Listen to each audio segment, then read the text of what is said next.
सबको जय मसीह की। यहोवा की अनुग्रह की दृष्टि। प्रभु का वचन कहता है न्यायों की किताब अध्याय 6 वचन 14 में लिखा है, तब यहोवा ने उस पर दृष्टि करके कहा, अपनी इसी शक्ति पर जा और तू इजरायलियों को मिद्यानियों के हाथ से छुड़ाएगा। क्या मैंने तुझे नहीं भेजा? क्या मैंने तुझे नहीं भेजा? उसने कहा, हे मेरे प्रभु, विनती सुन, मैं इजराइल को कैसे छुड़ाऊं?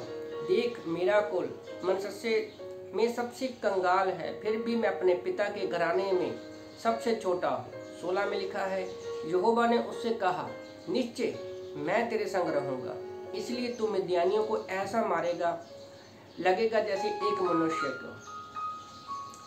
गिदोन ने उससे कहा, यदि तेरा मुझ पर अनुग्रह है तो मुझे इसका कोई चिन्ह दिखा, तू ही मुझसे बातें कर रहा है। परमेश्वर की अनुग्रह की दृष्टि जो है वो गिदोन पर थी। अगर हम न्याय की किताब का हिस्टोरिकली बैकग्राउंड देखते हैं तो यहाँ पर अभी इजरायली लोगों का कोई भी राजा नहीं है, कोई भी उनकी अगुवाई करने वाला नहीं है। वो अपनी इच्छा के अनुसार चलते हैं, क्योंकि मूसा और यहोशू दोनों की मृत्यु हो चुकी है। इस किताब में आपको कुछ चीज़ें बार बार मिलेगी। इजरायली लोग पाप करते हैं, परमेश्वर के पास आते हैं, क्षमा मांगते हैं, परमेश्वर उनके लिए कोई ना कोई न्याय को चुनता है और उनको चढ़ाता है। फिर समय के बाद वो फिर पाप करते हैं, परमेश्वर फिर चुनता है, फिर उनको चढ़ाता है। तो ये एक चक्रव्यूह चल रहा है। तो यहाँ पर हम देखते हैं कि परमेश्वर ने गिदोन को चुना मिद्यानियों से इजरायली लोगों को बचाने के लिए। तो कई बार परमेश्वर ने हर एक व्यक्ति को चुना है आज सुसमाचार सुनाने के लिए। आज हम क्यों नहीं जा पाते सुसमाचार सुनाने के लिए? हमें लगता है हम गिदोन की तरह बहाना बना सकते हैं, मैं तो कंगाल हूँ, मैं तो कुछ भी नहीं कर सकता, मैं तो पढ़ा लिखा नहीं हूँ, मुझे बात करना नहीं आता, या मेरी ये कॉलिंग नहीं है, ये मेरी बुलाहट नहीं है। बहुत सारे हम बहाने बनाते हैं और कई बार हम परमेश्वर के बातों पर शक करते हैं। याद रखो, परमेश्वर आपसे कभी भी कहीं पर भी बात कर सकता है। जैसे मैं एक बात मुझे बड़ी अच्छी लगी कि यहोवा ने उस पर दृष्टि करके कहा, अपनी इसी शक्ति पर जा और तू इजरायलियों को मिद्यानियों के हाथ से छुड़ाएगा। तो जैसे ही पल परमेश्वर ने गिदोन से बात की, उसको क्लियर कर दिया कि तू जीतेगा, तेरी जीत हो चुकी है।